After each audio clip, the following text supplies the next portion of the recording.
السلام علیکم ورحمۃ اللہ وبرکاتہ۔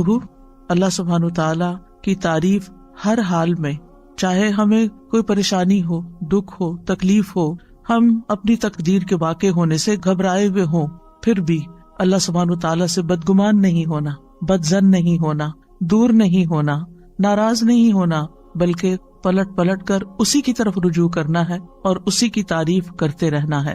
تو ہر قسم کی تعریف صرف اور صرف اللہ ہی کے لیے ہے۔ وہی ہے جو لاچار کی دعا قبول کرتا ہے جب وہ اسے پکارتا ہے، وہی ہے جو مظلوم کی مدد کرتا ہے جب وہ اسے بلند آواز سے پکارتا ہے، اور وہی ہر تکلیف کو ہم سے دور کرتا ہے اور ہر برائی کو ہم سے ہٹا دیتا ہے۔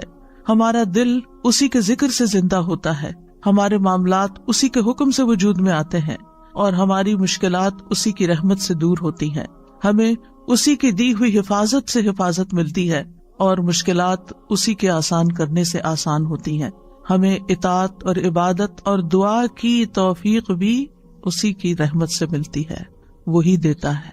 اس لیے پلٹ پلٹ کر ہمیں اسی کی طرف رجوع کرنا چاہیے، اسی کی طرف لوٹنا چاہیے۔ ہماری زندگی میں بہت سے واقعات ایسے ہوتے ہیں کہ جو ہمیں ناگوار ہوتے ہیں، لیکن وہ ہماری تقدیر کا حصہ ہوتے ہیں۔ ہمیں سمجھ نہیں آ رہا ہوتا کہ ہمارے ساتھ ایسا کیوں ہو رہا ہے، وہ کیا وجہ ہے کہ یہ حادثہ میری زندگی میں ہو گیا ہے، یہ مشکل میرے ہاں پیش آ گئی ہے۔ یہ اللہ کی دی ہوئی تقدیر میں سے ہے۔ ہمیں جو بھی تکلیف آتی ہے، چاہے انڈیویجولی، چاہے خاندان کی سطح پر، اور چاہے اجتماعی طور پر پوری دنیا میں، چاہے وہ ذاتی طور پر کوئی بیماری ہو یا وہ پھر پینڈیمک ہو، ہر تکلیف صرف اللہ کے اذن سے ہی آتی ہے اور وہ تقدیر کا حصہ ہوتی ہے۔ اللہ سبحانہ تعالیٰ کا ارشاد ہے، ان سے کہیے ہمیں اگر کوئی مصیبت آئے گی تو وہی آئے گی جو اللہ نے ہمارے مقدر کر رکھی ہے، وہی ہمارا سرپرست ہے، اور مومنوں کو اللہ ہی پر توکل کرنا چاہیے۔ یہ ہمارے عقیدہ تقدیر کا ایک حصہ ہے کہ کوئی بھی چیز ہماری زندگی میں نہیں ہوتی مگر یہ کہ وہ اللہ ہی کا فیصلہ ہوتا ہے، تقدیر ہی کا ایک حصہ ہوتا ہے۔ قُلْ لَن يُصِيبَنَا إِلَّا مَا كَتَبَ اللَّهُ لَنَا، کوئی مصیبت آ ہی نہیں سکتی مگر وہ جو اللہ نے پہلے سے لکھ رکھی ہے۔ کہاں؟ لوح محفوظ میں۔ یعنی جو مصیبت آتی ہے، اور پھر صرف مصیبت ہی تھوڑی آتی ہے، بہت سی خیر اور بھلائی بھی پہنچتی ہے۔ تو قُلْ لَن يُصِيبَنَا میں صرف مصائب نہیں ہے، اس میں نعمتیں بھی ہیں۔ جو نعمتیں اور راحتیں آتی ہیں ہماری زندگی میں، وہ سب تقدیر الہی کا حصہ ہیں۔ جب انسان کو یہ معلوم ہوتا ہے کہ اللہ کی طرف سے جو تقدیر میں لکھا ہے وہ ہر صورت میں پورا ہونا ہے، تو انسان کے لیے مصیبت برداشت کرنا آسان ہو جاتا ہے۔ یہ چیز اس کے حوصلے میں اضافہ کر دیتی ہے کہ اللہ سبحانہ تعالیٰ اپنے بندوں پر ظلم کرنے والا نہیں۔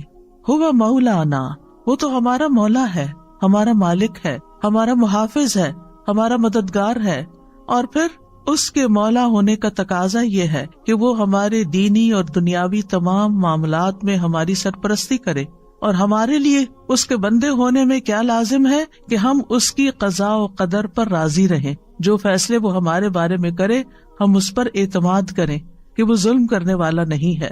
اس نے جو بھی فیصلہ کیا، جو نعمت دی یا جو تکلیف اس کی طرف سے آئی، یہ سب اسی کا فیصلہ ہے، ہمارے اختیار میں یہ نہیں ہے، یہ اللہ سبحانہ تعالیٰ کی مرضی سے آئی ہے، اور ہمارا اس پر یقین ہے کہ وہ اپنے بندوں پر کوئی ظلم نہیں کرتا۔ اللہ سبحانہ تعالیٰ کے ہر فیصلے میں انسان کے لیے بھلائی ہے، یعنی وہ خیر کا فیصلہ ہو یا زندگی میں آپ کے کوئی تکلیف آ گئی ہو، اس میں خیر ہی خیر ہے۔ بندہ مومن کا تقیہ کلام کیا ہوتا ہے؟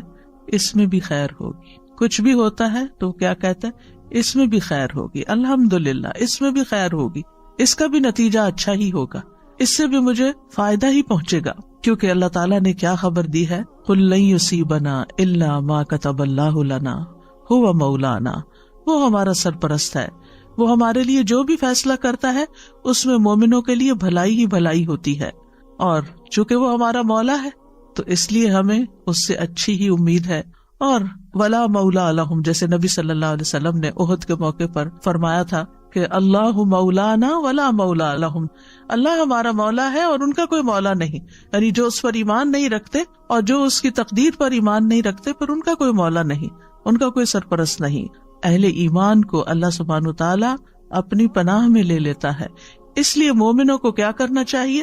وَعَلَى اللَّهِ فَلْيَتَوَكَّلِ الْمُؤْمِنُونَ، مومنوں کو تو اللہ پر ہی توکل کرنا چاہیے، بھروسہ کرنا چاہیے۔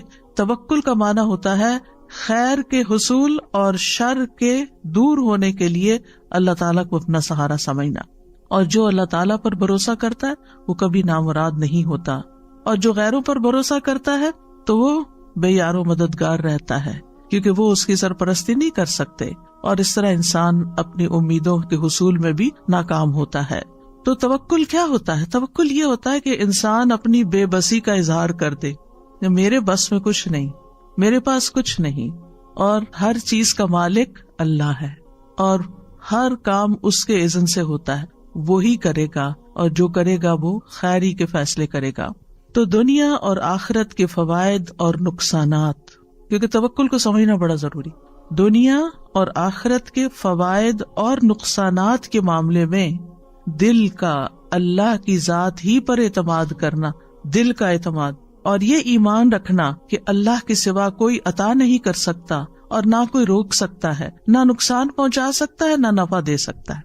اللہم لا مانع لما اعطیت ولا معطی لما منعت ولا ينفع ذا الجد منک الجد، یعنی کوئی بھی فائدہ ہے یا کوئی بھی نقصان ہے، اپنی زندگی میں آنے والے فوائد اور نقصانات دونوں کی طرف نظر کیجئے۔ اس معاملے میں کوئی بھی نقصان ہوا، کوئی بھی تکلیف آئی، کوئی بیماری آئی، کوئی مشکل آئی، کوئی بری خبر سنی، کوئی بھی چیز، یہ اللہ کا فیصلہ ہے، اور پھر دل کا اس بات پر اعتماد ہے، ایمان ہے، یقین ہے کہ اللہ اچھا ہی کرے گا۔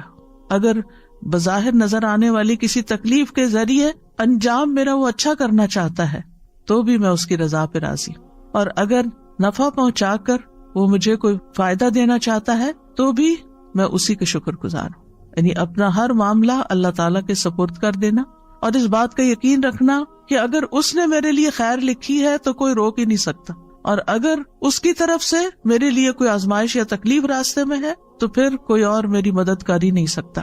تو جو شخص اللہ پر بھروسہ کرتا ہے، اللہ تعالیٰ اس کے ارادوں کے لیے کافی ہو جاتا ہے۔ یعنی ہم زندگی میں مختلف کاموں کے لیے ارادے کرتے ہیں، نیت کرتے ہیں، ہم سوچتے ہیں کہ ہم کوئی سفر کریں گے، یا ہم کوئی کاروبار کریں گے، یا ہم کوئی ڈگری کریں گے، تو ان تمام ارادوں میں انسان کو طرح طرح کے خوف بھی لاحق ہوتے ہیں، خدشات ہوتے ہیں اس کے دل میں۔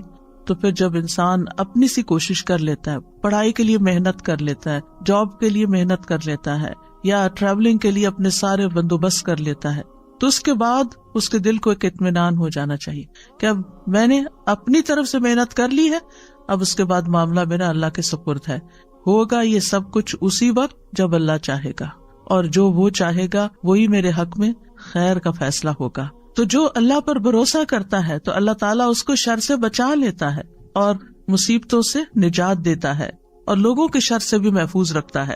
تو ہم سب جانتے ہیں کہ ہمارا اللہ سبحانہ و تعالیٰ پر، اس کے رسول پر، اس کے فرشتوں پر، کتابوں پر ایمان کے علاوہ تقدیر پر بھی ایمان ہے، کہ ہماری زندگی میں جو کچھ ہو رہا ہے یہ اللہ کے اذن سے ہو رہا ہے، یہ اللہ کے فیصلے ہیں جو ہم پر نافذ ہوئے میں۔ ہماری تخلیق کی ابتدا سے لے کر کہ ہم لڑکی ہوں یا لڑکا ہوں، ہماری کیا شکل و صورت ہو، ہماری آنکھوں کا رنگ کیسا ہو، ہماری ہائٹ کتنی ہو، ہماری عمر کتنی ہو، ہمارا رزق کیا ہو، یہ سب اللہ سبحانہ و تعالیٰ نے ڈیسائیڈ کیا ہے، اور وہ چیزیں ہمیں وقت کے ساتھ ساتھ پہنچ رہی ہیں، وہ چیزیں ہماری زندگی میں ہو رہی ہیں۔ اس پر ایمان رکھنا کہ ان چیزوں کا اصل مالک اللہ ہے، یہ ہمارے لیے بہت ضروری ہے۔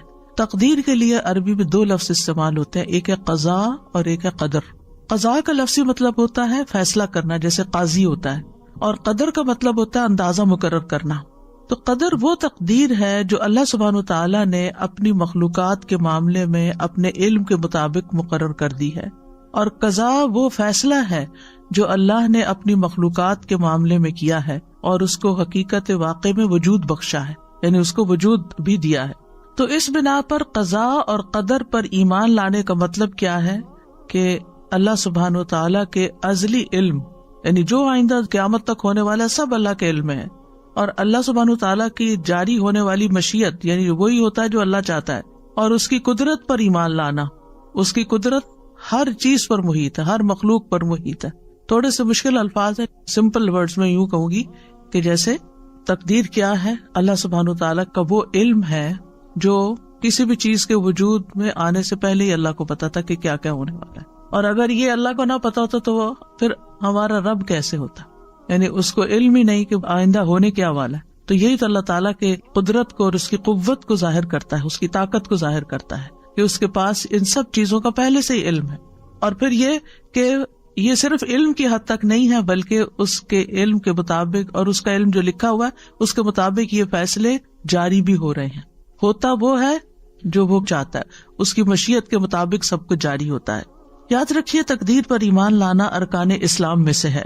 قرآن مجید میں آتا ہے انا کل شیء خلقناہ بقدر، یہ دلیل ہے اس کی، ہم نے ہر چیز کو ایک اندازے پر پیدا کیا ہے. سورۃ الاحزاب میں آتا وکان امر اللہ قدرا مقدورا، اور اللہ کا حکم ایک طے شدہ فیصلہ ہوتا ہے. اللہ کا حکم طے شدہ فیصلہ ہوتا ہے. سورۃ الفرقان میں آتا وخلق کل شیء فقدرہ تقدیرا، اللہ نے ہر چیز کو پیدا کیا پھر اس کا اندازہ مقرر کیا. لہٰذا ہم میں سے کون ہے جو ان آیات کو جھٹلا سکتا ہو یا وہ کہے کہ تقدیر وقدیر کچھ نہیں ہوتی. آج کل ایسے لوگ بھی دیکھنے کو ملیں گے کہ جو تقدیر پر ایمان نہیں رکھتے، وہ کہتے تقدیر کچھ نہیں ہوتی، ہوتا وہی ہے جو انسان خود کرتا ہے، آپ کی تقدیر آپ کے اپنے ہاتھ میں. ایسا نہیں ہے. اللہ سبحانہ وتعالیٰ کیا فرما رہے وَخَلَقَ كُلَّ شَيْءٍ فَقَدَّرَهُ تَقْدِيرًا، اللہ نے ہر چیز پیدا کی پھر اس کی تقدیر مقرر کی. تقدیر قدر سے، قدر کا مطلب کیا تھا؟ اندازہ کرنا، یہ کتنی بڑی ہوگی، کتنی چھوٹی ہوگی، کیا اس کی ایج ہوگی، کیا کرے گی، کیا فائدہ دے گی، کیا نقصان دے گی، یہ سب اس کا مقرر کردہ ہے. تقدیر پر ایمان کے 4 ارکان ہوتے ہیں، یہ 4 مراتب ہوتے ہیں. پہلا مرتبہ اللہ کے علم پر ایمان لانا کہ اللہ تعالیٰ علم رکھتا ہے. دوسرا اس بات پر ایمان لانا کہ قیامت تک جو کچھ ہونے والا ہے اس نے لوح محفوظ میں لکھ دیا ہے، یعنی اللہ کا علم یہ لکھا ہوا ہے. تیسرا اللہ کی مشیت اور ارادے پر ایمان لانا جو اس کی قدرت کاملہ کے مطابق نافذ ہونے والا ہے، یعنی اللہ سبحانہ وتعالیٰ کا ارادہ ہے اور اس کا ارادہ پورا ہوتا ہے. چوتھا اللہ نے ہر مخلوق کو پیدا کیا ہے اور اس تخلیق میں اس کا کوئی شریک نہیں. تو ہمارا اس بات پر ٹھوس ایمان ہے کہ اللہ سبحانہ وتعالیٰ اپنے ازلی سے مطلب یہ کہ بگننگ سے علم کی بنا پر ہر چیز کو جانتا ہے، جو کچھ ہو چکی، جو ہو رہی ہے، جو آئندہ ہونے والی ہے، سب کچھ اس کے لیے غیب اور حاضر کیا ہے؟ برابر ہے. پھر یہ کہ اللہ کا علم مخلوق کے علم جیسا نہیں، اللہ کے علم نے ہر چیز کو گھیر رکھا ہے. وَأَنَّ اللَّهَ قَدْ أَحَاطَ بِكُلِّ شَيْءٍ عِلْمًا، اللہ نے ہر چیز کو علم کے ساتھ گھیرا ہوا ہے، یعنی اللہ تعالیٰ کو اس کی ہر ڈائمینشن، ہر صورت، ہر اس کی نتائج، اثرات، سب کچھ پتا ہے. انسان نے تو بہت لیٹلی ڈسکور کیا نا کہ انسان کی زندگی کی بنیادی اکائی جو وہ سیل ہے، اور سیل کس چیز سے بنا ہوا ہے. لیکن اللہ سبحانہ تعالیٰ نے جب بنایا تھا اس سے پہلے اللہ جانتا تھا کہ وہ کیا بنانے والا ہے، تو وہ جانتا ہے سب کچھ. پھر یہ ہے کہ ان ساری چیزوں کی باریکیوں کو بھی جانتا ہے، یعنی ایک سیل جو ہے وہ کب بگڑتا ہے، کیوں بگڑتا ہے، اور پھر کس طرح اس کی اصلاح ہو سکتی ہے، اور انسان کیوں بیمار ہوتا ہے. یہ چیزیں انسان آہستہ آہستہ سیکھ رہے ہیں، لیکن اللہ سبحانہ تعالیٰ کو یہ سب کچھ پہلے سے ہی پتا تھا. اور پھر یہ کہ وَأَنَّ اللَّهَ عَلَّامُ الْغُیُوبِ، اللہ غیب کے سارے علموں کو خوب جانتا ہے. اور دوسری بات کیا کہی میں نے کہ اللہ نے تقدیر کو لوح محفوظ میں لکھ دیا ہے، اللہ کا یہ علم لکھا ہوا ہے. اور انسان ہو، جنات ہو، حیوانات ہو، جمادات ہو، ستارے ہو، سیارے ہو، زمین کی مخلوقات ہو، آسمانوں کی مخلوقات ہو، سب کے بارے میں نہ صرف یہ کہ وہ جانتا ہے بلکہ ان سب کی تقدیر اس نے لوح محفوظ میں لکھی ہوئی ہے. سورۃ الحج میں آتا ہے الم تعلم ان اللہ یعلم ما فی السماء والارض ان ذلک فی کتاب ان ذلک علی اللہ یسیر. کیا تم جانتے نہیں کہ اللہ وہ سب کچھ جانتا ہے جو آسمانوں میں اور جو زمین میں؟ بلا شبہ یہ سب کچھ ایک کتاب یعنی لوح محفوظ میں درج ہے، اور اللہ کے لیے یہ بات بالکل آسان ہے. سورۃ یاسین میں آتا ہے وَكُلَّ شَيْءٍ أَحْصَيْنَاهُ فِي إِمَامٍ مُبِينٍ. یہ آیت تو سب پڑھتے ہیں نا، لیکن غور نہیں کرتے کہ مطلب کیا ہے. اور ہم نے ہر چیز کا ایک واضح کتاب میں ریکارڈ رکھا ہوا ہے، ہر چیز کا ریکارڈ موجود ہے، قیامت تک ہونے والی ہر چیز لکھی ہوئی ہے. اور پھر تقدیر کے تیسرا رکن کی وضاحت کیا ہے؟ اللہ جو چاہتا ہے وہ ہوتا ہے، جو نہیں چاہتا وہ نہیں ہوتا. اب دعا کے ساتھ اس کا کیا ریلیشن ہے؟ یعنی آپ سوچ رہے ہوں گی کہ ہم تو دعائیں سیکھنے کے لیے آئے اور یہ ہمیں عقیدہ تقدیر پڑھانے بیٹھ گئی. کیونکہ جب تک ہماری بنیاد مضبوط نہیں، ہماری دعائیں بھی صحیح نہیں ہوتی اور پھر ہم دعاؤں کے بارے میں بھی بے یقینی کی کیفیت رکھتے ہیں، اور پھر وہ کبھی مانگتے ہیں کبھی نہیں مانگتے، اور مانگنے میں بھی کوئی لذت نہیں ہوتی. تو بات یہ ہے کہ آپ جو چاہتے ہیں اللہ سے مانگتے ہیں تو قبول اللہ ہی کرے گا. جو وہ چاہتا ہے وہ ہوگا، یعنی وہ نہیں ہوگا جو آپ چاہتے ہیں. اور اگر آپ کی چاہت اور اللہ کی چاہت ایک ہے تو وہ ہو جائے گا. اور اگر آپ کی چاہت کچھ اور ہے اور اللہ کی چاہت کچھ اور ہے تو کس کی چاہت بہتر ہے؟ اللہ کی چاہت. وہ ہم سے زیادہ ہم پر مہربان ہے، وہ ہم سے زیادہ ہمارے فائدے جانتا ہے. ہم صرف وقتی طور پر بہت شارٹ سائٹڈ ہے، تھوڑا سا اپنا فیوچر جانتے ہیں، وہ ہمارا لانگ ٹرم فیوچر جانتا ہے. اس کو پتا ہے کہ کون سی چیز اس وقت بندے کو دینی ہے اور کون سی چیز نہیں دینی. کون سی چیز آج اگر اس کو دے دی تو دنیا میں تو یہ خوش ہو جائے گا، لیکن اس کی آخرت برباد ہو جائے گی. اور اللہ ہم پر مہربان ہے، وہ قطعاً نہیں چاہتا کہ ہمیں ایک چھوٹی سی تھوڑی سی دیر کے لیے ایک دنیاوی فائدہ دے کے، ایک لذت دے کے، اور ہمیشہ کی زندگی ہماری مشکل میں ڈال دے. تو وہ ہم سے روک دیتا ہے، نہیں اس کو یہ نہیں دینا، کیونکہ یہ اس کے لیے بظاہر فائدے کی چیز ہے لیکن حقیقت میں اس کے لیے نقصان دہ. ہم اپنا نفع نقصان نہیں سمجھتے، اللہ سبحانہ وتعالیٰ خوب جانتا ہے. وہ جانتا ہے کہ ہمیں کیا ملنا چاہیے کیا نہیں ملنا چاہیے، اس لیے ہم دعا کرتے رہتے ہیں. اور آپ دیکھیے، پہلے بھی میں نے اس بات کا ذکر کیا تھا کہ اگر وہ نہ بھی ملے جو ایک چیز ہم مانگ رہے ہیں اور جس کے لیے روز دعا کرتے ہیں، صبح شام ہر وقت ہمارے دل میں غم لگا ہوا وہی مانگتے رہتے ہیں، اگر وہ چیز نہیں بھی ملتی تو کیا کچھ بھی نہیں ملتا؟ آپ مسلسل عبادت کی حالت میں ہیں. جب تک آپ دعا کی حالت میں، آپ عبادت کی حالت میں، آپ کو عبادت کا اجر مل رہا ہے. اگر یہ مشکل آپ کی زندگی میں نہ ہو تو کیا آپ دعا کریں؟ کیا اللہ کو یاد کریں؟ کیا آپ کا اتنا اجر اکٹھا ہو؟ کیا آپ اتنی دیر عبادت کی حالت میں رہیں؟ تو اس میں بھی اللہ تعالیٰ کی مصلحت ہے کہ وہ کچھ دعاؤں کی قبولیت کو مؤخر کر دیتا ہے کہ یہ بندہ اور زیادہ دعائیں کرے. بعض لوگوں کی مناجات، بعض لوگوں کا رونا اللہ کے آگے، بعض لوگوں کا فریادیں کرنا اللہ کے آگے اللہ تعالیٰ کو بہت پسند آتا ہے، اور وہ چاہتا ہے کہ یہ بندہ کچھ دیر اور اسی حال میں رہے، ایسی ہی دعائیں کرے. کیونکہ جب ہر چیز ملی بھی ہوتی ہے نا تو بس ایک روٹین کی نماز ہوتی ہے، روٹین کی دعائیں ہوتی ہیں جس میں کوئی دل نہیں لگا ہوتا ہمارا. لیکن جب کسی مشکل میں ہوتے ہیں تو پھر ہم گڑ گڑا کے مانگتے ہیں، پھر رو کے مانگتے ہیں، پھر چپ کے مانگتے ہیں، پھر تنہائی میں مانگتے ہیں، پھر سب کے بیچ میں اجتماعی دعا کرتے ہیں، پھر کسی سے ریکویسٹ کرتے ہیں کہ آپ ہمارے لیے دعا کریں. اور آپ دیکھیے بندہ مومن جب پریشانی کی حالت میں ہوتا ہے تو گناہ جھڑنا شروع ہو جاتے ہیں. ایک اور فائدہ ہو رہا ہے، یعنی آپ ڈیٹاکس ہو رہے ہیں، آپ صاف ہوتے جا رہے ہیں. آپ کے اعمال نامے میں وہ لکھا چلا جا رہا ہے، آپ کا اعمال نامہ وزنی ہو رہا ہے. اگر دعا قبول نہ ہونے کے فائدے آپ گننا چاہیں، آپ حیران ہو جائیں کہ یا رب میں تو ایک چیز مانگ رہا تھا اور اگر آپ نے وہ نہیں دی تو اس کے بدلے میں اتنی ساری چیزیں دے دی مجھے. تو اللہ سبحانہ و تعالیٰ پر اور پیار آتا ہے. تو بہرحال یہ یاد رکھیے، ہم چاہے ساری دنیا کی مدد حاصل کر لیں لیکن ہونا وہ ہے جو اللہ چاہتا ہے. یہ ہے تقدیر، اور یہ ہے تقدیر کے ساتھ ہمارا رشتہ دعا کا، کہ اس لیے ہمیں پلٹنا اسی کی طرف ہے. اور یہ آپ کو معلوم ہے نا کہ دعا تقدیر کو بدل دیتی ہے. تو ہونا وہ نا جو اللہ چاہتا ہے. تو پھر آپ اللہ کے آگے گڑ گڑائیں. اگر اللہ تعالیٰ نے کچھ لکھا ہوا بھی ہے تو قلم اسی کے حکم سے چلتا ہے. یمحو اللہ ما یشاء ویثبت. اللہ جس چیز کو چاہتا ہے مٹا دیتا ہے، جو چیز چاہتا ہے اس کو ثابت رکھتا ہے. ہر چیز اس کے اختیار میں، لہٰذا اس سے مانگتے چلے جائیں. یعنی یہ بات ہمارے دلوں میں راسخ ہو جانی چاہیے. ہونا وہ ہے جو اللہ نے کرنا ہے، کوئی نہ میری بگاڑ سکتا ہے نہ میری بنا سکتا ہے. اور یہی عقیدہ توحید ہے.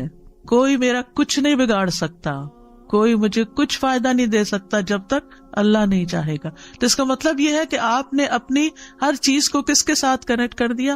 اللہ کے ساتھ. یہی تو عبادت ہے، یہی عبادت ہے.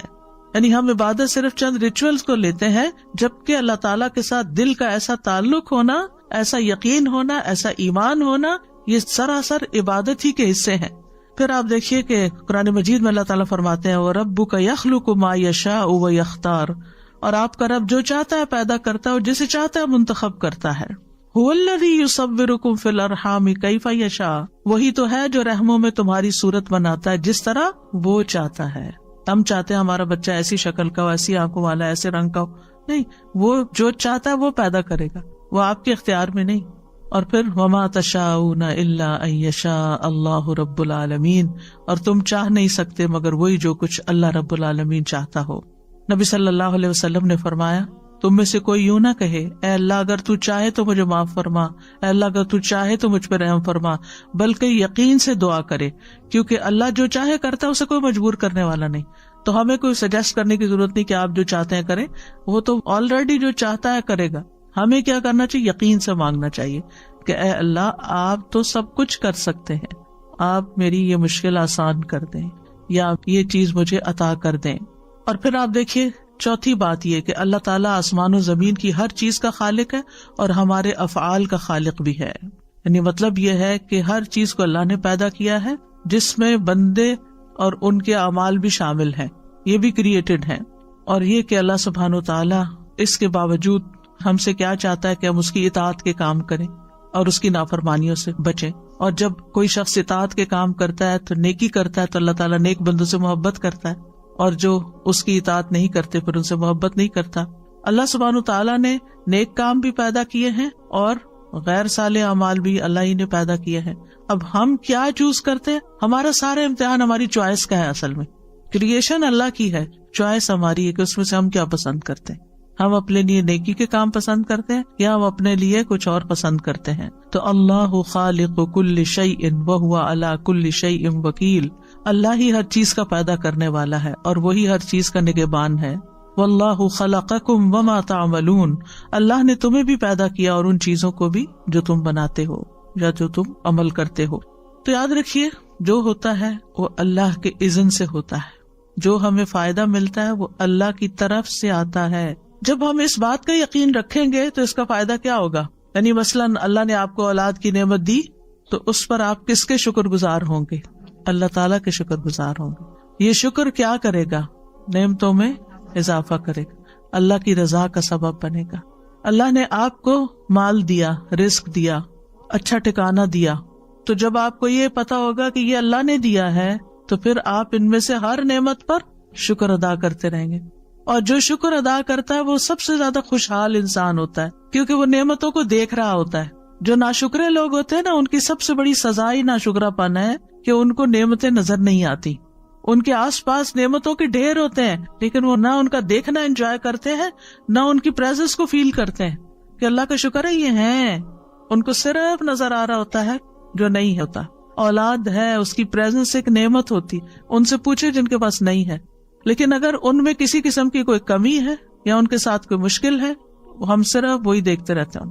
اور اللہ نے چونکہ ہر چیز کا ایک وقت مقرر کر رکھا ہے نا، اس وقت کے آنے پر اولاد کو بھی وہ چیز مل جائے گی، ان کا بزنس فلرش کر جائے گا، ان کی جاب لگ جائے گی، ان کی ڈگری پوری ہو جائے گی، ان کی شادی ہو جائے گی، ان کے بچے ہو جائیں گے۔ ہر چیز کا ایک وقت ہے بھائی، اس نے اپنے وقت پر ہی ہونا ہے۔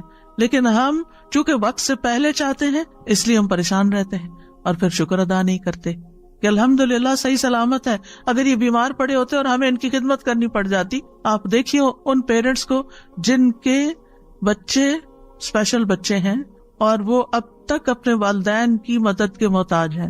آپ نے بھی ایسی مائیں دیکھی ہوگی، ان کی زندگی میں صرف وہی چیز رہ جاتی ہے، یعنی وہ اپنا آپ بھی بھول جاتی ہے۔ وہ ہماری طرح آزادی سے گھوم پھر نہیں سکتی، انجوائے نہیں کر سکتی۔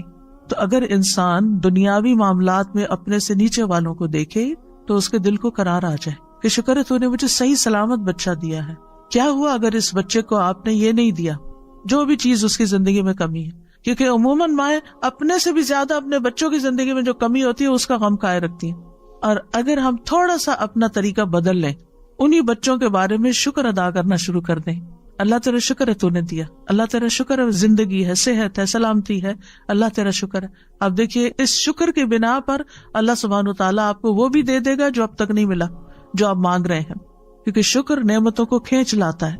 اور ناشکری ہر وقت غم دکھ کی فریاد کرتے رہنا، ہر وقت پریشان رہنا یہ نعمتوں کو اور دور کر دیتا ہے۔ تو یاد رکھیے تقدیر پر ایمان لانا ہمارے ایمان کا حصہ ہے، اور ایمان کی حقیقت اس وقت تک نہیں انسان کو پتہ چلتی جب تک وہ تقدیر پر ایمان نہیں رکھتا۔ ابو درداء کہتے ہیں نبی صلی اللہ علیہ وسلم نے فرمایا، ہر چیز کی ایک حقیقت ہوتی ہے اور کوئی شخص اس وقت تک ایمان کی حقیقت کو نہیں پہنچ سکتا جب تک اسے یہ یقین نہ ہو جائے کہ اسے جو چیز پہنچی ہے یعنی اچھی یا بری وہ اس سے خطا نہیں ہو سکتی تھی، اور جو چیز خطا ہوگی وہ اسے پہنچ نہیں سکتی تھی، مل ہی نہیں سکتی تھی۔ یعنی جو شخص اس بات کو سمجھ جاتا ہے، یعنی جو دعا قبول ہو گئی وہ ہونی ہی تھی، اور جو نہیں ہوئی اس نے نہیں ہونا تھا. تو جب تک انسان کو یہ بات سمجھ نہ آئے تو اس وقت تک وہ ایمان کی حقیقت کو نہیں پہنچتا. یعنی ایمان اس بات کا تقاضا کرتا ہے کہ اللہ سبحانہ تعالیٰ کی کمپلیٹ اتھارٹی پر انسان کا ایمان ہو، کہ اصل قادر مطلق. یہ کیوں کہتے ہیں قادر مطلق؟ مطلق ہوتا ہے ایبسلیوٹ، اصل تو قدرت اس کے پاس ہے. یاد رکھیے جو شخص تقدیر کو جھٹلائے اس کے اعمال قبول نہیں ہوتے. نبی صلی اللہ علیہ وسلم نے فرمایا 3 لوگوں سے اللہ نہ کوئی فرض قبول کرے گا نہ نفل. نمبر 1 والدین کا نافرمان، نمبر 2 احسان جتانے والا، اور نمبر 3 تقدیر کو جھٹلانے والا. عمل ہی قبول نہیں ہوتے. ڈھیر صدقے کا بھی دے تو وہ بھی قبول نہیں ہوگا. عبداللہ بن عمر قسم کھا کے فرمایا کرتے تھے اگر تقدیر کا انکار کرنے والوں میں سے کسی کے پاس احد پہاڑ کے برابر سونا بھی ہو اور وہ سارے کا سارا اللہ کے راستے میں دے دے تب بھی اللہ اسے قبول نہیں کرے گا جب تک وہ تقدیر پر ایمان نہ لائے. تو کتنا ضروری ہے اس عقیدے کو ذہن میں رکھنا، اس پر ایمان لانا اور اس کو ریفریش کرنا. رمضان اصل میں موقع ہے ہم اپنے بنیادی عقائد کو ریفریش کریں، ہم دین کی بنیادی تعلیمات کو ریفریش کریں تاکہ ہم آگے سال کا جو باقی حصہ ہے وہ بہترین مسلمان کے طور پر گزار سکیں. نبی صلی اللہ علیہ وسلم نے فرمایا مجھے بعد میں آنے والے زمانے میں اپنی امت پر سب سے زیادہ 3 باتوں کا ڈر ہے. نمبر 1 ستاروں پر ایمان لانا، نمبر 2 تقدیر کو جھٹلانا، اور نمبر 3 حکمران کا ظلم کرنا. ایک اور حدیث میں آتا ہے نبی صلی اللہ علیہ وسلم نے فرمایا یہ آیت میری امت کے آخری زمانے کے اللہ عز و جل کی تقدیر کے جھٹلانے والے لوگوں کے بارے میں نازل ہوئی ہے. ذوقوا مس سقر انا کل شیء خلقناہ بقدر. دوزخ میں آگ لگنے کے مزے چکھو، بے شک ہم نے ہر چیز کو ایک مقرر اندازے پر پیدا کیا ہے. یعنی میری امت کے آخری حصے میں جو لوگ تقدیر پر ایمان نہیں لائیں یہ ان کا انجام اس آیت میں بیان ہوا ہے. آپ کو معلوم ہے نا کہ قرآن کی سب سے پہلی تفسیر خود نبی صلی اللہ علیہ وسلم نے کی کہ کس آیت کا مطلب کیا ہے. کچھ عمل سے کی اور کچھ زبان سے کی، اور پھر جو علم آپ نے آگے صحابہ کو دیا ان میں سے حضرت عبداللہ بن عباس مفسر قرآن ہے. یعنی یہ جو سورۃ القمر کی آیات ہے 48-49 ذوقوا مس سقر، جہنم کی آگ لگنے کا مزہ چکھو، انا کل شیء خلقناہ بقدر، ہم نے ہر چیز کو ایک مقرر اندازے میں پیدا کیا، ہم نے ہر چیز کی تقدیر مقرر کی ہے. پھر اسی طرح آپ صلی اللہ علیہ وسلم نے فرمایا جنت میں والدین کا نافرمان، جادو پہ ایمان رکھنے والا، عادی شراب خور اور تقدیر کو جھٹلانے والا داخل نہ ہوگا. تو تقدیر پر ایمان لانے کا تقاضا کیا ہے؟ نمبر 1 اس بات پر یقین رکھنا کہ ہر چیز لکھی جا چکی ہے. یہ بار بار میں اس لیے دہرا رہی ہوں تاکہ ایمان مکمل ہو کہ تقدیر پر ایمان کا مطلب کیا ہے. عمر، رزق، عمل، یہ سب کچھ تقدیر سے ہے. حسن کہتے ہیں بے شک اللہ نے مخلوقات کو پیدا کیا تو ان کے ساتھ ان کی تقدیر کو پیدا کیا، ان کی عمروں کو تقدیر کے مطابق تقسیم کیا، ان کے رزق کو تقدیر کے مطابق تقسیم کیا، آزمائش اور صحت اور تندرستی کو بھی تقدیر کے مطابق تقسیم کیا. رسول اللہ صلی اللہ علیہ وسلم نے فرمایا جس شخص کو بڑی فکر دنیا کی ہی ہو، یعنی جو دنیا کے بارے میں زیادہ کنسرنڈ ہے، اللہ تعالیٰ اس کے کام پریشان کر دے گا اور اس کی مفلسی اس کی دونوں آنکھوں کے درمیان کر دے گا. اس کو سوائے اپنی مفلسی کے اور کچھ نظر نہیں آئے گا. سب کچھ ہوتے ہوئے بھی اس کو خوف مفلسی کا ہے کہ کیا بنے گا. اور جس کی نیت اصل آخرت کی طرف ہو تو اللہ تعالیٰ اس کے سب کام درست کر دے گا، اس کے دل میں بے پرواہی ڈال دے گا اور دنیا جھک کر اس کے پاس آئے گی. پھر اسی طرح اولاد کا ملنا بھی مقرر ہے. جس جان نے آنا ہے وہ آ کر رہے گی. بیماری بھی تقدیر سے ہے. رسول اللہ صلی اللہ علیہ وسلم نے فرمایا جاہلیت کے 4 اوصاف میری امت میں موجود رہیں گے جن کو لوگ ہرگز نہیں چھوڑیں گے. نمبر 1 نوحہ کرنا یعنی کسی فوتگی پر. نمبر 2 حسب نسب میں تان کرنا.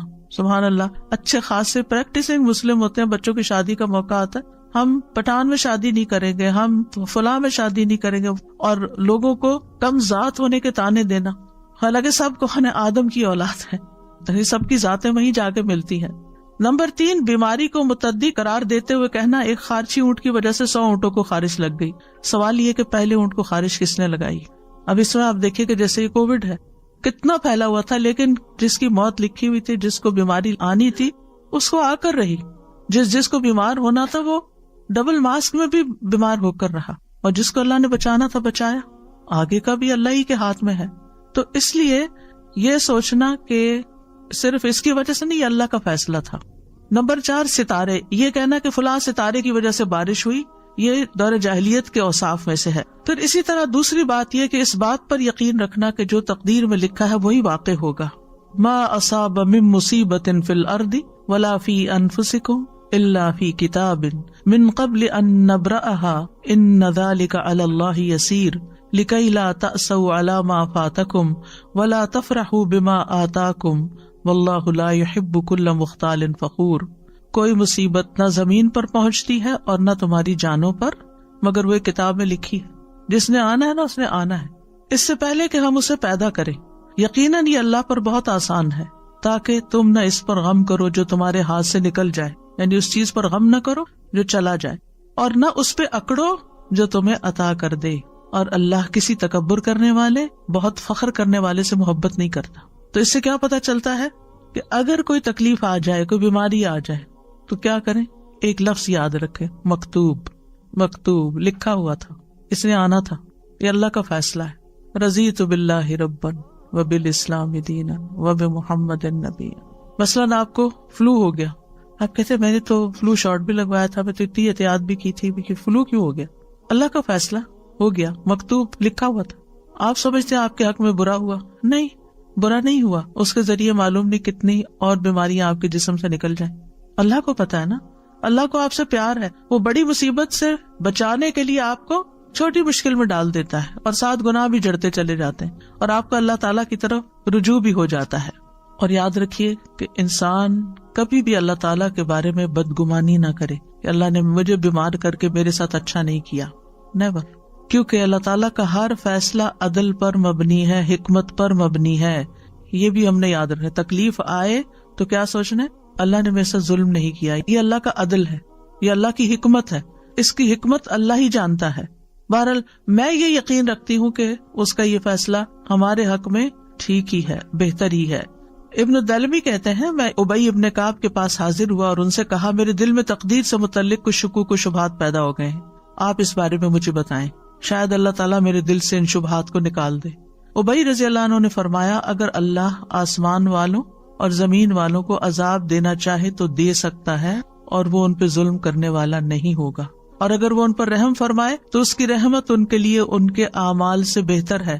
اور اگر تم احد پہاڑ برابر سونا بھی خرچ کر دو تو جب تک تم تقدیر پر ایمان نہ لاؤ گے اللہ تعالیٰ اس کو قبول نہیں کرے گا. اور جب تک تم یہ نہ جان لو کہ تمہیں جو کچھ پہنچا ہے وہ تم سے خطا ہونے والا نہیں تھا، اور جو تمہیں نہیں پہنچا وہ تمہیں ہرگز ملنے والا نہیں تھا، اور اگر اس سے اعتقاد کے بغیر تم مر گئے تو جہنم میں جاؤ گے. ابن دلمی کہتے ہیں پھر میں عبداللہ بن مسعود کے پاس آیا، انہوں نے بھی یہی بات کہی جو ابی رضی اللہ عنہ نے کہی تھی. کہتے ہیں اس کے بعد پھر میں حذیفہ بن یمان کے پاس گیا اور انہوں نے بھی وہی بات کہی جو پہلے دو نے کہی تھی. پھر میں زید بن ثابت کے پاس گیا، انہوں نے بھی وہی کہا جو اوپر تینوں نے کہا، اور انہوں نے بھی نبی صلی اللہ علیہ وسلم سے اسی طرح کی بات روایت کی. اس سے یہ پتہ چلتا ہے کہ صحابہ کرام کا ایمان کتنا درست تھا، اور ان کو پتا تھا کہ کس چیز پر ایمان لانا ہے اور کس طرح کا ایمان لانا ہے. آج آپ دیکھیں کہ ہم سے اگر کوئی پوچھے تو کیا ہم یہ بات بتا سکتے ہیں یہ جو سارے صحابہ نے کہی تھی؟ ہمیں تو پتہ بھی نہیں کہ ایسے بھی کہنا ہوتا ہے. تو یہ ہے تقدیر کہ اللہ کے فیصلے ظلم پر مبنی نہیں ہے، اور اللہ کی رحمت ہمارے اعمال سے بہتر ہے، اور کوئی نیک عمل قبول نہیں ہے اگر ہم تقدیر پر ایمان نہیں رکھتے. اور جو ہمیں پہنچنے والا ہے وہ خطا نہیں ہو سکتا، اور جو خطا ہو گیا وہ آنا ہی نہیں تھا. اس بات پر یقین رکھے کہ اللہ کا ہر فیصلہ حکمت پر مبنی ہے، عدل پر مبنی ہے. اللہ تعالیٰ ظالم نہیں. بظاہر نظر آنے والا شر بھی اپنے اندر طرح طرح کی خیر رکھتا ہے. اگر آپ سورۃ الکہف پڑھیں تو اس میں خضر علیہ السلام نے جس بچے کو مار دیا تھا تو اس کے بارے میں کیا آتا ہے؟ وَأَمَّا الْغُلَامُ فَكَانَ أَبَوَاهُ مُؤْمِنَيْنِ. اس لڑکے کے والدین مومن تھے. فَخَشِينَا أَن يُرْهِقَهُمَا طُغْيَانًا وَكُفْرًا. ہمیں اندیشہ ہوا کہ یہ لڑکا اپنی سرکشی اور کفر کی وجہ سے ان پہ کوئی مصیبت نہ لا کھڑی کرے. فَأَرَدْنَا أَن يُبْدِلَهُمَا رَبُّهُمَا خَيْرًا مِّنْهُ زَكَاةً وَأَقْرَبَ رَحْمًا. لہذا ہم نے چاہا کہ ان کا پروردگار اس لڑکے کے بدلے انہیں اس سے بہتر اولاد عطا کرے جو پاکیزہ اخلاق والی اور قرابت کا بہت خیال رکھنے والی ہو. تو روایات میں آتا ہے کہ اللہ تعالیٰ نے اس کے بدلے ان کو بیٹی عطا کی تھی. اب کسی کا بیٹا فوت ہو جائے اور بیٹی پیدا ہو جائے تو بظاہر وہ کیا سمجھے گا کہ میرے ساتھ تو بڑی زیادتی ہو گئی. لیکن یہاں پر بیٹی کا پیدا ہونا یعنی سرکش بیٹے کے بدلے میں اللہ نے ان کو نیک بیٹی عطا کی، جو پاکیزہ اخلاق والی اور قرابت کا بہت خیال رکھنے والی. اور یہ تو ہم نے دیکھا ہے نا کہ جس طرح بیٹیاں ماں باپ کا خیال رکھنے والی ہوتی ہیں اور کیئر کرنے والی ہوتی ہیں، عمومی طور پر اللہ ماشاءاللہ عمومی طور پر بیٹے ایسے نہیں ہوتے. پھر مریم کو بیٹا دینے کی بجائے اللہ نے بیٹی سے نوازا جن سے عیسیٰ علیہ السلام پیدا ہوئے. کتنی بڑی سعادت تھی ان کی. تو مومن کے ہر حال میں خیر ہوتی ہے، اللہ کے ہر فیصلے میں خیر ہے.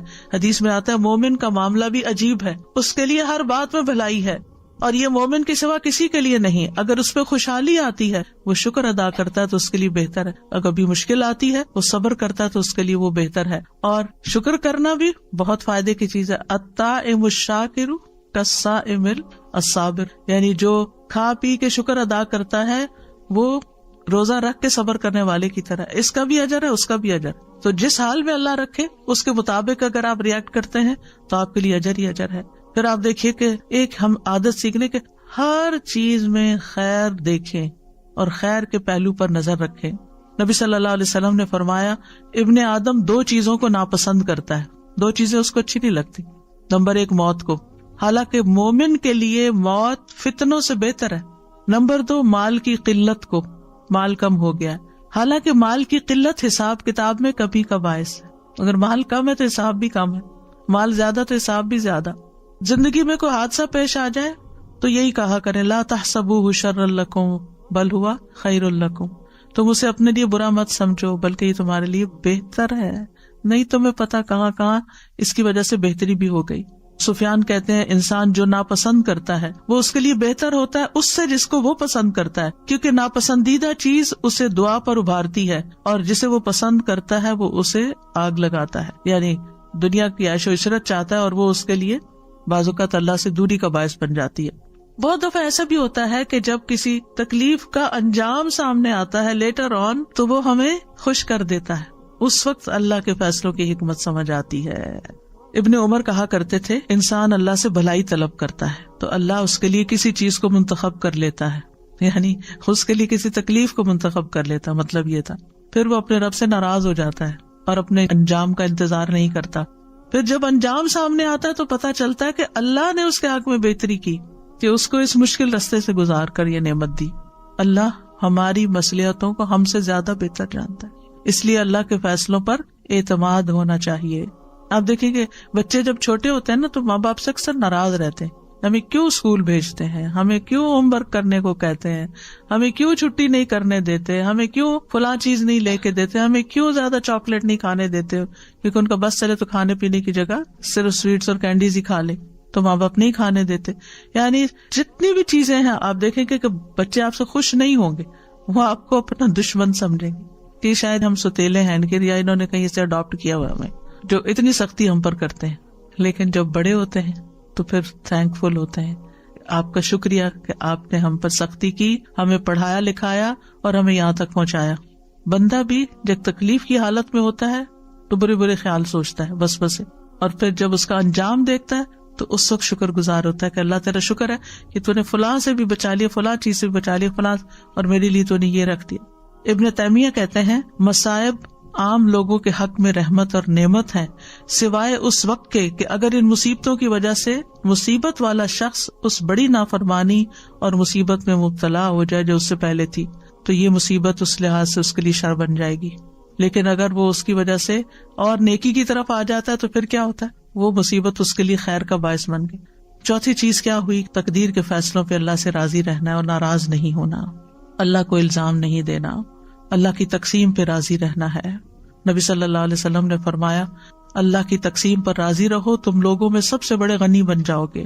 ہر حال میں اللہ کا شکر ادا کرنا ہے، خوشی ملے تو الحمدللہ، تکلیف آئے تو الحمدللہ ہی علی کل حال.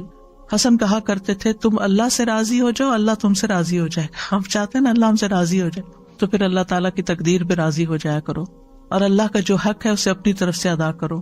کیا تم نے نہیں سنا اللہ تعالیٰ کا فرمان ہے رضی اللہ عنہم ورضوا عنہ، اللہ ان سے راضی ہو گیا اور وہ اللہ سے راضی ہو گئے. اور جو راضی ہو جاتا ہے اس کی زندگی میں برکت اور وسعت آ جاتی ہے. نبی صلی اللہ علیہ وسلم نے فرمایا اللہ تبارک و تعالیٰ اپنے بندے کو جو کچھ دیتا ہے وہ اس میں اس کا امتحان بھی لیتا ہے. جو شخص اللہ تعالیٰ کی تقسیم پر راضی ہو جائے اللہ اسے برکت اور وسعت دیتا ہے، اور جو راضی نہ ہو اس کو برکت نہیں ملتی. پھر زبان سے بھی رب کی رضا کے کلمات ادا کرنے چاہیے. جیسے نبی صلی اللہ علیہ وسلم کے بیٹے ابراہیم فوت ہو گئے تھے تو آپ نے کیا فرمایا؟ آنکھیں روتی ہیں، دل غمگین ہے، اور ہم نہیں کہتے مگر وہی جس سے ہمارا رب راضی ہے. زبان سے کوئی ایسی بات نہیں نکلے گی، اے ابراہیم ہم تمہاری جدائی کے سبب غمگین ہیں. اپنے غم کا اظہار کیا لیکن اللہ سے ناراضگی کا اظہار نہیں کیا. پھر آپ دیکھیں کہ اللہ کے فیصلوں کے آگے سر تسلیم خم کر دینا چاہیے. اللہ یہ تیرا فیصلہ ہے، میں نے قبول کر لیا، میں اس پر راضی. وہ کیسے؟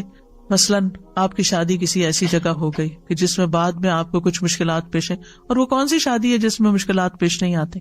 یعنی ایڈجسٹمنٹ کا جو بھی پیریڈ ہوتا ہے، اور زندگی بھر کچھ نہ کچھ ایڈجسٹمنٹ ہوتی رہتی. آپ دیکھیں جس طرح ہماری اپنی باڈی ہوتی ہے نا، بچپن میں ایک اور طرح کے ٹرامے سے گزرتی ہے. جب ہم بڑے ہو رہے ہوتے ہیں اس میں آپ دیکھیے کہ وہ باڈی میں جو چینجز آ رہے ہوتے ہیں. جب مثلا ایک خاتون ہونے کی حیثیت سے جب پیریڈ شروع ہونے کا وقت ہوتا ہے تو جسم کی جو چینجز ہوتی ہیں اس کی وجہ سے ایک تھکاوٹ اور ایک بیماری کی کیفیت.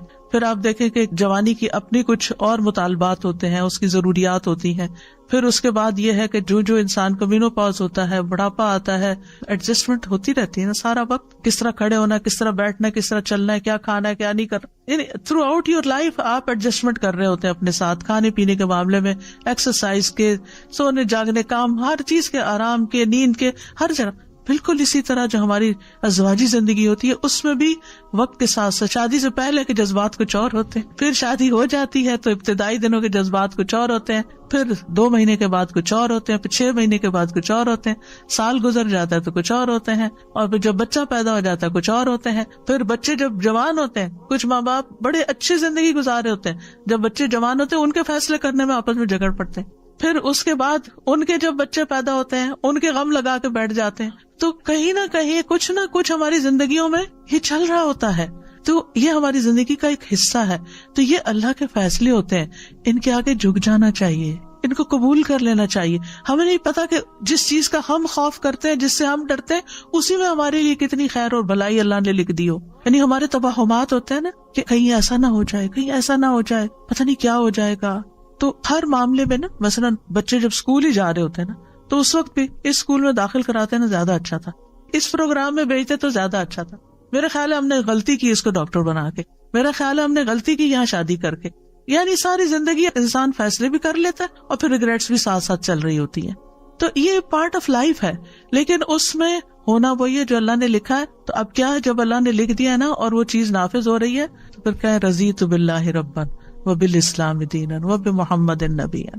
اور اسی معاملے میں پھر ہمیں اللہ پر توکل کرنا پڑتا ہے. توکل انسان کے اندر اعتماد لے آتا ہے، انسان کے اندر اطمینان پیدا کر دیتا ہے. اور کیوں نہ توکل کرے، ہوا مولانا، وہ ہمارا مولا ہے نا، اس نے کام سنوارنے. میرے ہاتھ میں تھوڑی اپنی تقدیر، میرے ہاتھ میں تھوڑی اپنے فیصلے، اس نے کرنے اور اس کا ہر فیصلہ خیر پر مبنی ہے.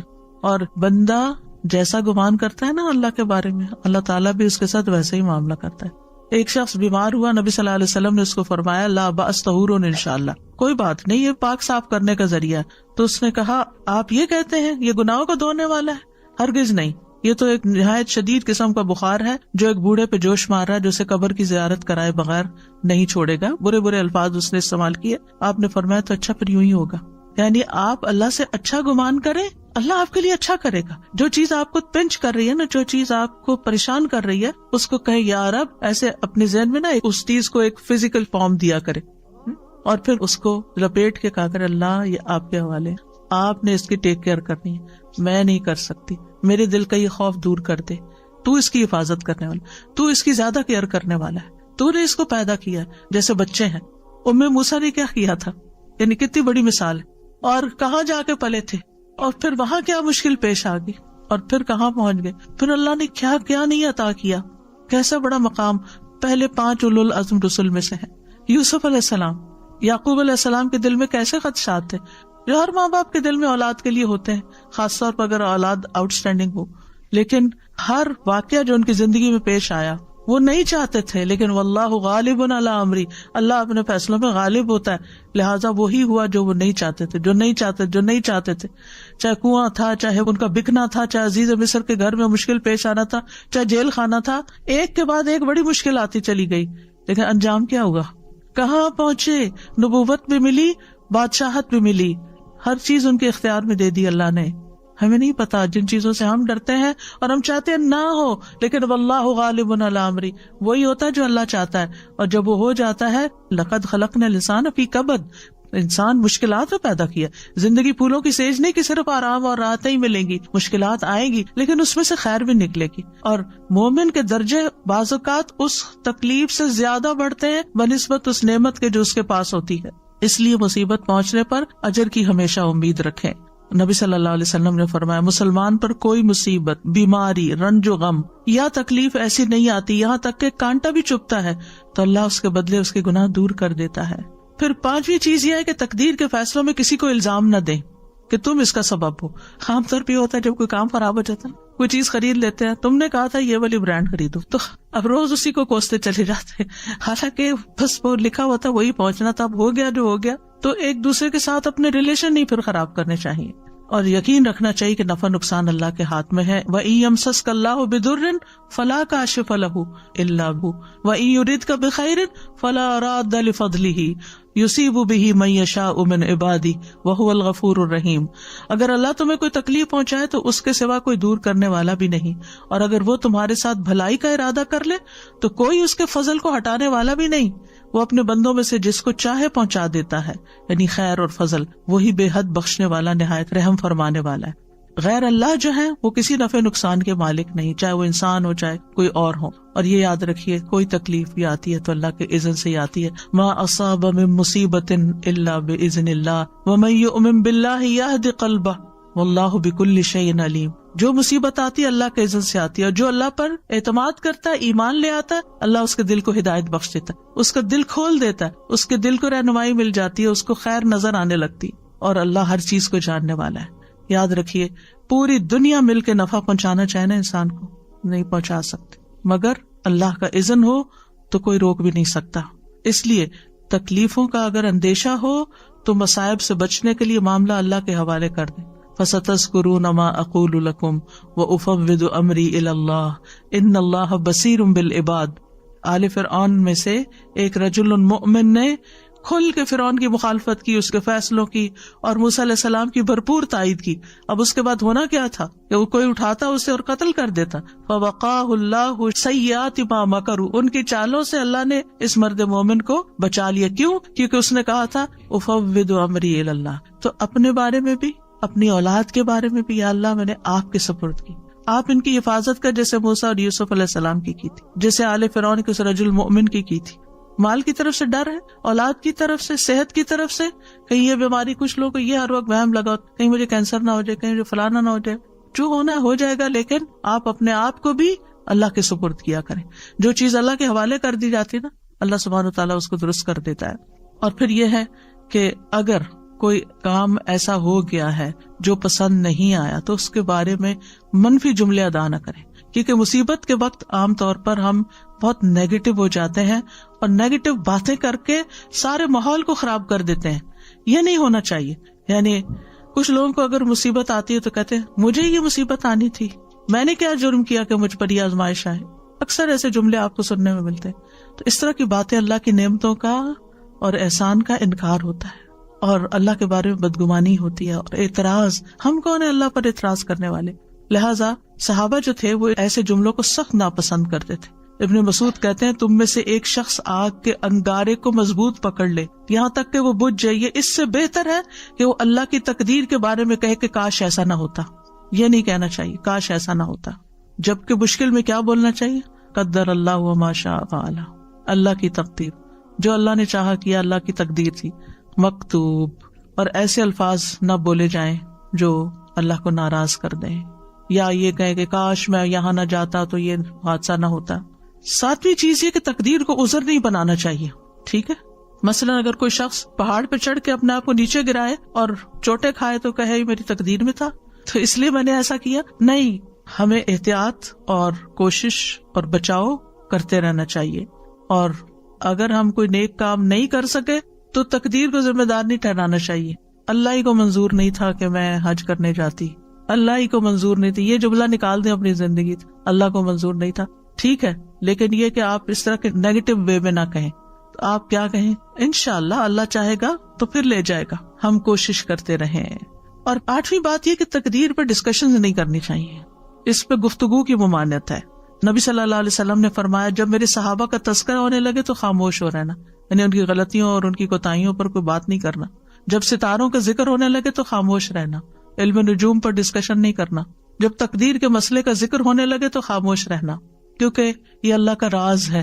تقدیر کیا ہے؟ اللہ کا راز ہے، ہمیں نہیں بتایا اس نے کہ وہ کوئی کام کیوں کر رہا ہے، اور ضرورت بھی نہیں اس کو ہمیں بتانے کی، لہٰذا اس پر اپنی طرف سے کوئی فیصلے نہیں کرنے چاہیے اور بحث مباحثے نہیں کرنے چاہیے۔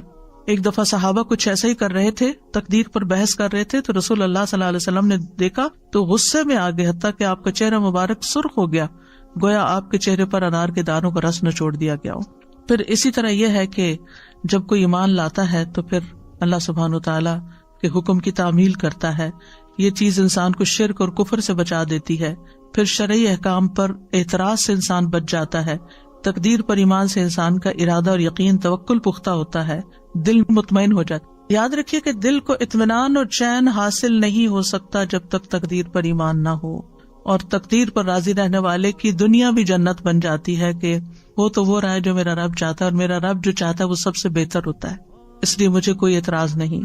اب یہ ہے کہ ہمیں کچھ دعائیں بھی مانگنی چاہیے تاکہ اچھی تقدیر حاصل ہو اور بری تقدیر سے بچ جائیں، جس میں کوئی بھی چیز جو آپ کو بودر کرے کہ میری دعا قبول نہیں ہو رہی، یہ معاملہ بہت مشکل آ گیا ہے، تو کثرت کر دیں حسبی اللہ لا الہ الا ہوا علیہ توکلت وہو رب العرش العظیم، مجھے میرا اللہ کافی ہے، کیونکہ مشکل وقت میں نا سب ساتھ چھوڑ جاتے ہیں، پیارے سے پیارے رشتے بھی دور ہو جاتے ہیں، اپنے بھی غیر ہو جاتے ہیں، تو اس وقت اللہ کو پکارے، حسبی اللہ لا الہ الا ہوا علیہ توکلت، جو چیز مجھے پریشان کر رہی ہے، خوفزدہ کر رہی ہے، اس کے بارے میں نے اللہ پہ بھروسہ کیا، وہ سب اچھا کر دے گا، وہو رب العرش العظیم، اور وہ عرش عظیم کا رب ہے۔ پھر یہ دعا ربنا لا تؤاخذنا ان نسینا او اخطانا ربنا ولا تحمل علینا اصرا کما حملتہ علی الذین من قبلنا ربنا ولا تحملنا ما لا طاقت لنا به واعف عنا واغفر لنا وارحمنا انت مولانا انت مولانا انت مولانا فانصرنا علی القوم الکافرین۔ پھر لا حول ولا قوة الا باللہ، یہ تو جنت کے خزانوں میں سے ایک خزانہ ہے، اس کی تکرار کر دینی چاہیے، کثرت کر دینی چاہیے۔ اس کا مطلب کیا ہے کہ اللہ کی مدد کے بغیر نہ کوئی چیز پھر سکتی ہے، ٹل سکتی ہے، اور نہ ہی کچھ کرنے کی قوت ہمیں حاصل ہو سکتی، یا اللہ کی مدد کے بغیر نیکی کرنے کی طاقت نہیں ہوتی اور برائی سے باز رہنے کی ہمت نہیں ہوتی، سب کچھ اللہ ہی کے اختیار میں ہے۔ جب بندہ یہ کہتا ہے تو پھر بندہ دراصل اپنے آپ کو اللہ کے سپرد کر دیتا ہے، اللہ تعالیٰ اس کو اپنی سرپرستی میں لے لیتا ہے۔ نبی صلی اللہ علیہ وسلم نے فرمایا کیا میں تمہیں جنت کے خزانوں میں سے کسی خزانے کا نام بتاؤں؟ میں نے کہا کیوں نہیں؟ آپ نے فرمایا لا حول ولا قوة الا باللہ۔ ابو ہریرہ کہتے ہیں میں سمجھتا ہوں کہ آپ نے یہ بھی فرمایا کہ اس پر جب انسان لا حول ولا قوة الا باللہ کہتا ہے تو اللہ تعالیٰ فرماتا ہے میرے بندے نے سر تسلیم خم کر دیا اور خود کو میرے حوالے کر دیا، سپرد کر دیا۔ حول کا کیا مطلب ہوتا ہے؟ تبدیلی ہونا، کوئی چیز تبدیل نہیں ہو سکتی الا باللہ، لا حول ولا قوت، اور کوئی اسٹرینتھ، قوت، طاقت، ریسورسز مجھے نہیں مل سکتے مگر اللہ ہی کی مدد سے۔ لا حول ولا قوت، لا حول، حول کا مطلب پھرنا، یہ تکلیف دور نہیں ہو سکتی، یہ تقدیر نہیں ٹل سکتی، یہ مشکل آسان نہیں ہو سکتی، یہ چیز جو مجھے بادر کرتی ہے زندگی سے نہیں جا سکتی مگر اللہ کی قوت سے ضرور جا سکتی۔ ولا قوت، میرے پاس کوئی قوت نہیں، کسی کے پاس کوئی اختیار نہیں کہ وہ مجھے کوئی چیز دے سکے مگر اللہ کے پاس سارا اختیار ہے، تو معاملہ ہم نے اللہ کے سپرد کر دیا۔ یہ جنت کے دروازوں میں سے ایک دروازہ ہے، نبی صلی اللہ علیہ وسلم کے فرمان کے مطابق یہ جنت میں پودے لگانے والا عمل ہے۔ اس کلمے کو کثرت سے کہنے کا حکم دیا گیا ہے۔ ابو ذر کہتے ہیں میرے خلیل صلی اللہ علیہ وسلم نے 7 چیزوں کی وصیت کی، ان میں سے ایک یہ ہے کہ میں لا حول ولا قوت الا باللہ کی کثرت کر دوں، اور جس کا یہ آخری کلام ہو جس میں لا حول ولا قوت الا باللہ، اس کو آگ نہیں چھوئے گی۔ بندہ جب کہتا ہے لا الہ الا اللہ واللہ اکبر تو اللہ تعالیٰ فرماتا ہے میرے بندے نے سچ کہا، میرے سوا کوئی معبود نہیں اور میں سب سے بڑا ہوں۔ جب بندہ کہتا ہے لا الہ الا اللہ وحدہ تو وہ فرماتا ہے میرے بندے نے سچ کہا، مجھ اکیلے کے سوا کوئی معبود نہیں۔ جب بندہ کہتا ہے لا الہ الا اللہ لا شریک لہ تو وہ فرماتا ہے میرے بندے نے سچ کہا، میرے سوا کوئی معبود نہیں، میرا کوئی شریک نہیں۔ جب وہ کہتا ہے لا الہ الا اللہ لہ الملک و لہ الحمد، تو وہ فرماتا ہے میرے بندے نے سچ کہا، میرے سوا کوئی معبود نہیں، بادشاہی میرے لیے ہے، تعریف بھی میری ہی ہے۔ اور جب بندہ کہتا ہے لا الہ الا اللہ ولا حول ولا قوت الا باللہ، تو اللہ تعالیٰ فرماتا ہے میرے بندے نے سچ کہا، میرے سوا کوئی معبود نہیں اور میری توفیق کے بغیر کوئی بچاؤ نہیں اور نیکی کی طاقت نہیں۔ اور جسے موت کے وقت یہ کلمات نصیب ہو گئے اسے آگ نہیں چھوئے گی۔ یہ کلمات کیا ہیں؟ لا الہ الا اللہ واللہ اکبر، لا الہ الا اللہ وحدہ، لا الہ الا اللہ لا شریک لہ، لا الہ الا اللہ لہ الملک و لہ الحمد، لا الہ الا اللہ ولا حول ولا قوت الا باللہ۔ ایک اور دعا بھی پڑھنی چاہیے بری تقدیر سے بچنے کے لیے، اللہم انی اعوذ بک من جہد البلاء ودرک الشقاء وسوء القضاء وشماتۃ الاعداء۔ اے اللہ بے شک میں تیری پناہ میں آتا ہوں سخت مصیبت، بدبختی لاحق ہونے سے، بری تقدیر اور دشمنوں کے خوش ہونے سے۔ سب سے پہلی چیز مصیبت کی سختی، جہد البلاء، یعنی ایسی مصیبت جس کے برداشت کرنے کی انسان میں طاقت نہ ہو، کہ اس مصیبت کی وجہ سے انسان کا ایمان چلا جائے یا زندگی چلی جائے۔ اللہ ایسی مصیبت نہ ڈالنا ہم پر۔ آزمائشیں دو طرح کی ہوتی ہیں، ایک جسمانی ہوتی ہے، ایک ذہنی ہوتی ہے۔ مثلاً بیماریاں ہیں، پیٹ درد ہو گیا، سینے میں درد ہو گیا، سر درد ہو گیا، یہ بھی آزمائش اور مصیبت ہے۔ کچھ ذہنی ہوتی ہے، قلبی ہوتی ہے، کہ جس کی بنا پر انسان کے دل کے اندر پریشانی اور ڈسٹربنس اور ایک ڈپریشن کی کیفیت ہوتی ہے۔ کبھی انسان کی ذات کے اوپر کوئی الزام تراشی ہو جاتی ہے، کبھی کوئی اس کے ساتھ بدسلوکی کرتا ہے۔ یہ ساری چیزیں جہد البلاء میں سے ہے، یعنی آزمائش کی ایسی مشقت جو برداشت نہیں ہو رہی، ہر وقت چمٹ گئی ہمیں۔ اللہ ایسی مصیبت سے بچانا کہ جو ہمارے نارمل حالات کو ہمارے لیے اب نارمل کر دے، اور جو ہم اچھے اچھے کام کر رہے تھے وہ ہم سے سارے چھٹ جائیں۔ یعنی آپ دیکھیں کہ جب انسان اللہ کی عبادت کرتا کتنی راحت ملتی ہے، جب انسان اللہ کے دین کی خدمت کرتا ہے کتنی راحت ملتی، جب انسان کسی انسان کی خدمت کرتا ہے کتنی خوشی ہو جاتی۔ لیکن جب اگر انسان بیمار پڑ جائے، کیا اس میں سے کوئی ایک کام بھی کر سکتا ہے؟ اب کیا ہوا، ایک تو بیماری کی وہ تکلیف جو مسلسل درد ہوئے جا رہی ہے، ہوش بلا دیے، ذکر اذکار بلا دیے، نہ عبادت ہو رہی ہے، نہ کوئی دین کی خدمت ہو رہی ہے، نہ کسی انسان کی خدمت ہو رہی، کچھ بھی نہیں ہو رہا۔ یہ ہے جہد البلاء۔ اللہ ایسی کیفیت سے بچا لینا کہ ہم کسی کام کے نہ رہیں، ہم نیکیوں میں آگے نہ بڑھ سکیں، کیونکہ ایسے میں انسان کا صبر و برداشت بھی کم ہو جاتی ہے۔ اس سے پناہ مانگنی چاہیے۔ پھر آپ دیکھیں کہ کچھ مصیبتیں ایسی ہوتی ہیں اس سے ایمان ڈاواں ڈول ہو جاتا ہے، اللہ تعالیٰ بچا کے رکھے۔ نیکی کے کام انسان کو اچھے نہیں لگتے، خیر اور بھلائی کے کاموں سے دور ہو جاتا ہے، وہ چیزیں انسان کو حق سے پھیر دیتی ہیں، خیر سے پھیر دیتی ہیں، منہ سے ایسے لفظ نکلنے لگتے ہیں، کیا فائدہ ہوا قرآن پڑھ کے پڑھا کے، نعوذ باللہ نعوذ باللہ، کیا فائدہ ہوا دین کی خدمت کر کے، کیا فائدہ ہوا یہ کر کے، سارے عمل برباد کیا، کرایا برباد۔ اس لیے جہد البلاء سے پناہ مانگے۔ دوسرا درک الشقاء، درک کا مطلب ہوتا پانا، کسی چیز کو ملنا، کہیں پہنچ جانا، اور شقاء کہتے ہیں وہ چیز جو تباہی تک پہنچا دے، اور یہ سعادت کے برعکس ہوتا ہے۔ یعنی اے اللہ مجھے اس بات سے بچا کہ مجھے میری دنیا، میری جان، میرے اہل، میرے مال یا میری آخرت میں کوئی ایسی مشقت لاحق ہو کہ اس کے سبب سے جو میں گناہوں نافرمانیوں کے عمل کرنے لگوں۔ کیونکہ کچھ لوگ کیا کرتے ہیں، جب ان پہ کوئی تکلیف آتی ہے وہ جادوگروں کے پاس پہنچ جاتے ہیں، وہ نجومیوں کے پاس پہنچ جاتے ہیں، ان سے غیب کی خبریں معلوم کرنے لگتے ہیں، کیا کرایا ضائع ہو جاتا ہے۔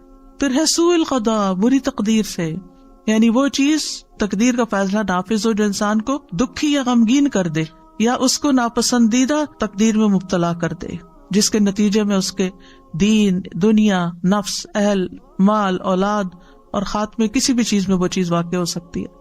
اور سوء القضاء میں ایک یہ چیز بھی آتی ہے کہ انسان کو غلط فیصلہ کر لے اپنے بارے میں یا کسی کے بارے میں، یا اللہ کا کوئی فیصلہ انسان کو دکھی کر دے، یہ بھی سوء القضاء ہے۔ یعنی اس کا دکھ اتنا ہو کہ اس سے وہ نکل نہ پائے، اور پھر انسان سوچے سمجھے بغیر کوئی فیصلہ کرے، بغیر عاقبت اور انجام کو دیکھے ہوئے، بس صرف جذبات میں آ کے کسی حالت اور کسی پریشانی و مصیبت میں پڑ کے۔ مثلا بعض اوقات ہم کوئی نیکی کا کام کر رہے ہوتے، جیسے حضرت ابوبکر جو تھے وہ مستح کو ماہانہ وظیفہ دیتے تھے۔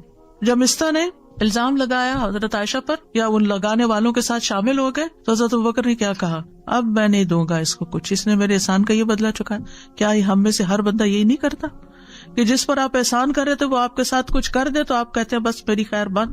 تو اللہ تعالیٰ نے کیا فرمایا، ان کو تو وحی کے ذریعے بتا دیا گیا تھا کہ نہیں، الا تحبون ان یغفر اللہ لکم، تم نہیں چاہتے اللہ تمہیں معاف کر دے، ہمیں کون بتائے گا؟ ہم قرآن پڑھیں گے تو ہمیں بھی پتہ چل جائے گا، لیکن اگر ہم قرآن پڑھنا ہی چھوڑ دیں گے تو ہمیں کہاں سے پتہ چلے گا یہ سب کچھ کہ ہم نے زندگی میں کیا کرنا ہے، ہمارے لیے گائیڈنس کیا ہے؟ تو پھر ایسی صورت میں یہ سوء القضاء ہے، برے فیصلے. اور قضاء فیصلے کو بھی کہتے ہیں، ڈیسیژن کو بھی، کہ مثلا آپ کورٹ میں اپنا کوئی معاملہ لے کے جاتے ہیں اور آپ کے خلاف کوئی فیصلہ ہو جاتا ہے، یہ بھی سوء القضاء ہے. یا لوگ آپ کے بارے میں بری طرح ججمنٹل ہو جاتے ہیں، یہ بھی سوء القضاء ہے کہ لوگ آپ کے بارے میں برا سوچنا شروع کر دیتے ہیں. تو اللہ سبحانہ وتعالی ہمیں سوء القضاء سے بچائے. وشماتۃ الاعداء، کسی مصیبت پہ دشمنوں کا خوش ہونا، یا اللہ اس چیز سے بھی ہمیں محفوظ رکھنا. اور پھر ایک اور دعا، اللہم انی اعوذ بک من زوال نعمتک وتحول عافیتک وفجاءۃ نقمتک وجمیع سخطک. اے اللہ بے شک میں تیری پناہ لیتا ہوں اس بات سے کہ تیری دی ہوئی کوئی نعمت مجھ سے چھن جائے، تیری دی ہوئی عافیت پلٹ جائے، کوئی ناگہانی عذاب آئے، اور تیری تمام ناراضگیوں سے تیری پناہ لیتا ہوں کہ تو کبھی مجھ سے ناراض ہو.